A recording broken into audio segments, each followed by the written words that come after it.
마포가 땡기네요. 이준석이 정말 깔끔했을까요? 반갑습니다. 보수의 품격을 담은 정치 해석 김영윤 TV입니다. 지금 현재 명태균 씨가 조금 불편한 진실을 마주해야 될 것 같습니다. 이준석이 명태균 씨에게 이준석의 측근, 이준석의 성상납에 관련된 사건을 변호했던 김영기 변호사가 그 변호사가 또 아는 분을 명태균 씨에게 무료 변론을 하겠다라고 내려보냈다라는 정보가 취해졌죠. 자, 이준석이 꾸는 꿈은 뭘까? 이준석이 꾸는 꿈은 뭐 대통령이라고 하니까 이준석이 생각하는 플랜은 뭘까? 그것은 이제 명태균 씨가 덤탱이 온팡 쓰고 깜빵 가는 것, 그리고 본인은 명태균 씨 보내고 다 털고 싶어 하는 것, 그것이 아닐까 싶습니다. 처음 이 시작이 어디서부터 시작되는지를 한번 생각해 보면요, 이준석의 입입니다. 의도치 않은 것처럼 뉴스 토마토에 술 처먹고 제보했다라고 하지만 기자들의 입을 빌어서 그 상황을 좀 이야기를 해보면 결코 의도치 않았다라고 말하기엔 안 맞다라는 거죠. 상황이 안 맞다라는 거죠. 결코 기자들과의 만남에서 그런 중요한 상황, 특히 김건희라는 그런 이름을 거론하면서 공천 개입을 넣어가면서 문자가 있다, 메시지가 있다, 정황적인 증거가 있다라면서 기사를 쓰고 데스크에서 통과될 때까지 그런 상황들, 될 듯한 그런 상황들을 수쳐먹고 결코 제보하지 않는다라는 거죠. 그때 시작의 의도가 뭐였을지 한번 고민을 해보면, 이준석이 이제 명태균 씨가 더 이상 효용같이 이제 단물 다 빨아먹었다라는 거죠. 그런데 이제 명태균 씨가 자꾸 뭔가 선을 넘는다라는 건, 내가 더 빨려갔다가는 이거 뭐 상황이 안 좋아지겠다라고 판단을 했는지, 아니면 성상납을 털었잖아요. 더 이상 이 명태균 씨를 통해서 뭔가를 할 수 있는 그 단물 다 빠졌다, 이런 두 가지의 판단으로 이 명태균 씨를 제보하면서, 그리고 본인에게 이제 오는 물기를 또 저쪽으로 몰기 위해서 명태균의 창원 산단 돈길을 파보라 라고 친절하게 설명하고, 이러면서 명태균 씨에게 온방 씌우는 듯 그 계획이 지금 진행되고 있는 것 같은데요. 이 부분에 대해서 조금 좀 스마트하게 이제 명태균 씨도 생각을 해야 될 것 같고, 명태균 씨의 가족이 언론과 인터뷰를 하면서 지금 내용에 대해서 좀 파악한 것 같습니다. 이 부분에 대한 영상 하도록 하겠습니다. 구독과 좋아요 버튼 꼭 눌러주시고요. 끝까지 시청 부탁드리겠습니다.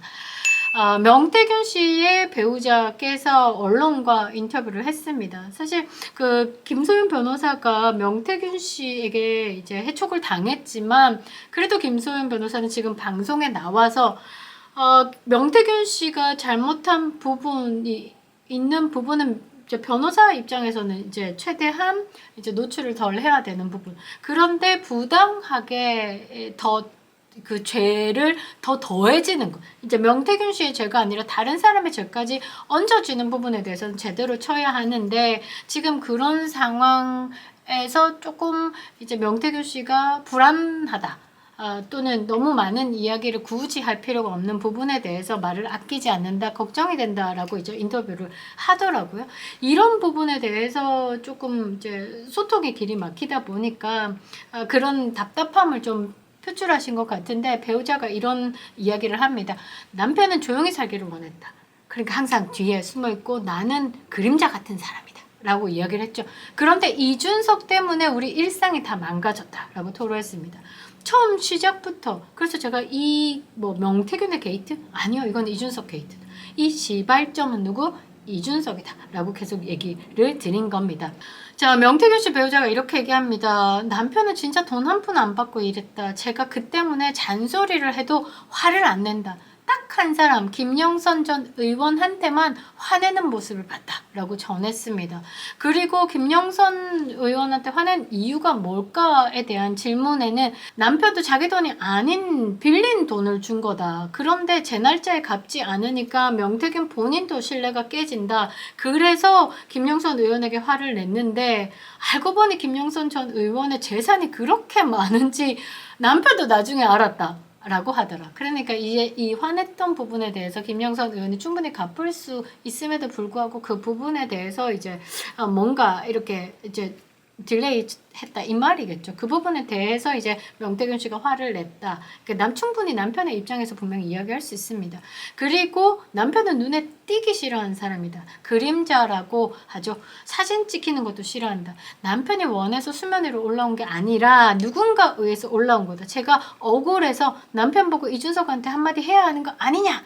그런데 명태균 씨가 준석이가 그렇게 해도 내가 그렇게 사는데 뭐 내 탓이지 이러고 말을 더 안 하더라 라고 덧붙였습니다. 이 부분에 대해서 이제 명태균 씨가 이준석을 좀 믿었다라는 게 좀 보이죠. 믿을 놈을 믿으시기 바랍니다.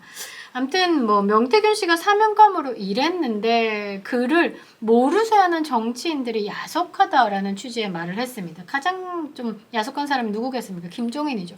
김종인이 문제가 되죠. 나 명태균 모른다. 명태균 처음 만났을 때도 기억 없지만 윤석열 대통령 부부 만나러 가더니 거기 명태균 앉아있대? 이런 식으로 인터뷰를 했죠. 그러니까 전혀 관여하지 않은 척. 뭐 또 아닌 척. 그러나 드러난 거는 이 종인 할배가 꽤나 명태균 씨에게, 명태균 씨라고도 얘기 안 합니다. 명박사 이렇게 얘기를 하죠. 명박사 유영아랑 지금 김재원 최고이죠. 김재원이랑 단일화할 것 같아? 이러면서 명박사라고 이야기하면서 자문을 구하죠. 이게 명태균 씨가 김종인에게 자문을 구하는 게 아니라 김종인이 명태균 씨에게 자문을 구하는 사이였다라는 거. 그러니까 이제 그런 내용들을 분명히 알았을 겁니다. 그런데 이제 부인 입장에서 딱 봤을 때 방송에 나와서 언론과 인터뷰에서 명태균 그거 미친놈이야. 그거를 말하고 있으면 그게 미친놈. 그 말을 다 듣는 게 미친놈이지. 막 이런 식으로 허풍쟁이 이런 식으로 이야기를 하면서 거리를 뒀죠. 아무튼 그 부분에 대해서 이제 이야기를 하는데 배우자께서 김종인 전 위원장은 미친놈이라고까지 했다. 그러니까 남편이 너무 안쓰러웠다. 본인의 감정을 이야기했죠. 그리고 김종인 전 위원장 같은 경우는 새벽 6시면 새벽 6시에가 아니고 새벽 6시면 전화를 해서 이게 애가 아니고 면입니다. 새벽 6시면 전화를 해서 전화에 대고 내가 깨고 그랬다라고 밝혔습니다.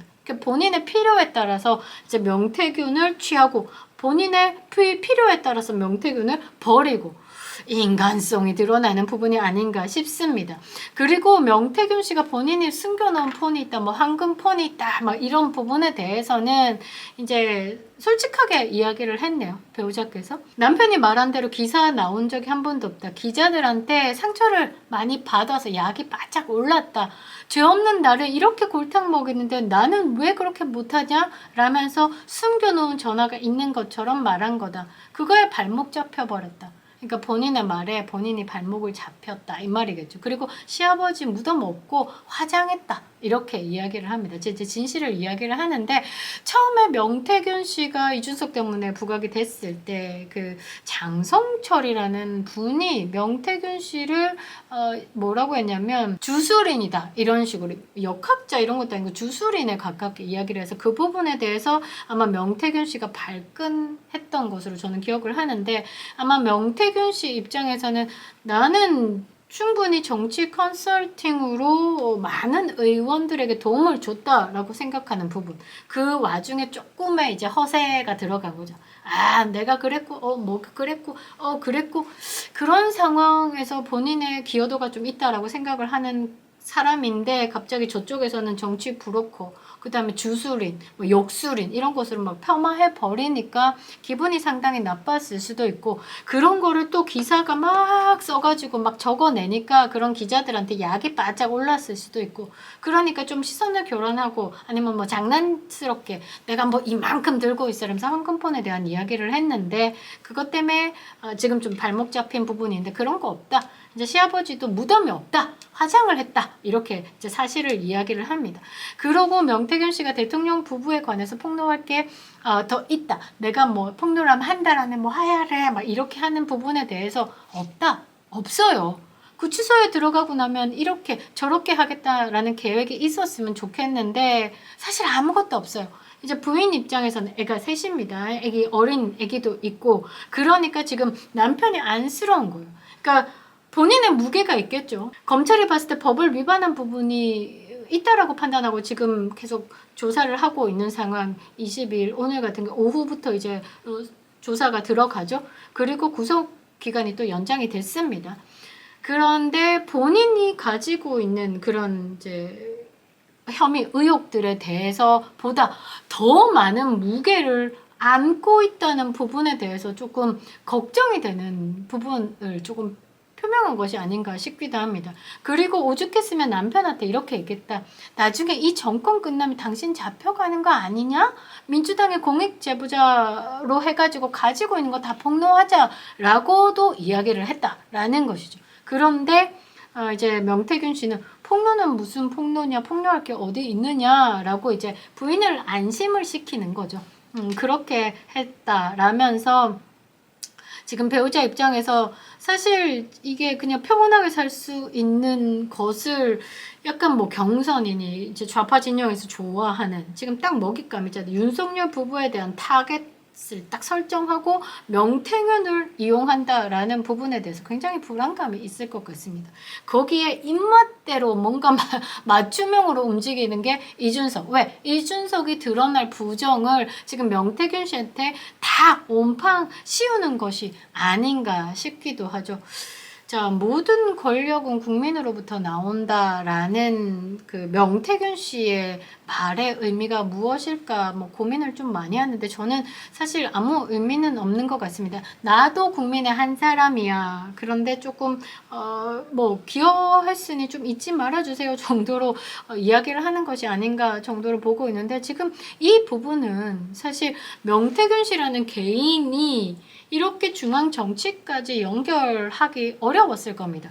창원이라는 지역사회에서 움직이던 사람이. 그런데 지금 여의도 연구원장과 카톡을 주고받을 사이가 됐다라는 것. 그때 당시에 당대표 이준석이 연결고리에 그러니까 자리를 놔줬기 때문에 가능하다라는 거고 이 여의도 연구원장과 주고받았던 내용 자체가 여론조사에 관련된 내용이다라는 건 이준석이 명태균의 여론조사에 대해서 신뢰를 했기 때문에 여의도 연구원장에게 소개를 한 것이 아닐까. 그래서 여의도 연구원장은 명태균 씨를 이준석을 매개로 연결이 된 것이 아닐까 보고 있는 거죠. 왜? 그렇게가 아니면 이 명태균이라는 사람이 창원이라는 경남 창원이잖아요. 지역사회에서 좀 콧방구 좀 낀다, 빵구 좀 낀다 정도였는데 그게 중앙 정치로 갈 수 있는 건 아무리 생각해도 퍼즐이 맞춰지지 않습니다. 그 퍼즐을 맞추는 부분에서 지금 마지막 퍼즐 하나가 누구? 이준석이다 라는 거죠. 검찰 소환 조사가 기다리고 있습니다. 당시 당대표였던 이준석이 한 9할 정도 거론이 된다라고 하고 있죠. 포렌식 분석, 관계자들 조사 마치는 대로 지금 이준석 소환해서 수사를 확대할 방침이다 라고 합니다. 수사 확대해야 되겠죠. 이준석이 공천 장사를 하는데 어떤 역할을 했는지 그리고 이준석이 어떤 공천에 개입했는지 이런 것들 밝히는 게 맞다라고 보고 있습니다. 지금 국민의힘도 당무감사 진행하고 있죠.